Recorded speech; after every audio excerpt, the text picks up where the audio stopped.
మీ movies titles అన్నీ different డిఫరెంట్‌గా ఉంటాయి. 'ఇంట్లో దయ్యం', 'నాకేం భయం', 'సీమ టపాక' డిఫరెంట్ డిఫరెంట్ ఈ టైటిల్స్ ఎక్కడి నుంచి తెస్తారు? అవి వినంగానే ఆడియన్స్ ఒక థింకింగ్ లెవెల్ మారిపోతది. ఇప్పుడు 'సీమ టపాక' అనంగానే యెస్ దీంట్లో ఏదో కామెడీ ఎలిమెంట్స్ ఉండొచ్చు. డిఫరెంట్ డిఫరెంట్ టైటిల్స్ దీని మీద మీ శ్రద్ధ ఏంటి? ఎందుకలా ఆలోచిస్తారు? ఆడియన్స్‌ని థియేటర్‌కి రప్పించడానికి చాలా పవర్‌ఫుల్ ఫస్ట్ స్టెప్ టైటిల్. ఆడు టైటిల్‌కే పడిపోవాలి. ఎందుకంటే మనం ఫస్ట్ ఏ సినిమాకెళ్తున్నాం అనంగా టైటిల్ చెప్తాం. హీరోల పేర్లు చెప్పం. హీరోయిన్ పేరు చెప్పం. డైరెక్టర్ పేరు చెప్పం. ఏ సినిమాకెళ్తున్నాం? పలానా టైటిల్. ఒక గోడ మీద పోస్టర్ చూడంగానే మా మా మా ఊర్లో ఈ సినిమా రిలీజ్ అయింది.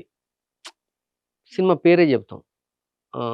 సో, టైటిల్ అన్నది చాలా మోర్ ఇంపార్టెంట్ అని నాకు మొదటి నుంచి చాలా కేర్ తీసుకుంటాను టైటిల్ విషయంలో.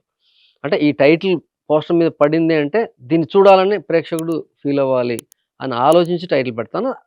దట్టు నా కథ చుట్టూ నా నా కథ దేని చుట్టూ తిరుగుతుందో దాన్ని బేస్ చేసుకునే టైటిల్ తీసుకుంటా. ఈ 2 కేర్స్ తీసుకుంటా. అంటే కథలోంచి బయటికెళ్ళకూడదు. ప్రేక్షకుడిని వదలకూడదు. టైటిల్ కోసం సినిమా తీస్తారా? సినిమా గురించి టైటిల్ ఫిక్స్ చేస్తారా అనేది పెద్ద డౌట్. కథ గురించి టైటిల్ పెడతారు ఎవరైనా సరే. ఎవరైనా ఆల్‌మోస్ట్ ఎవరైనా పెడతారు. దాన్నే ఆలోచిస్తారు.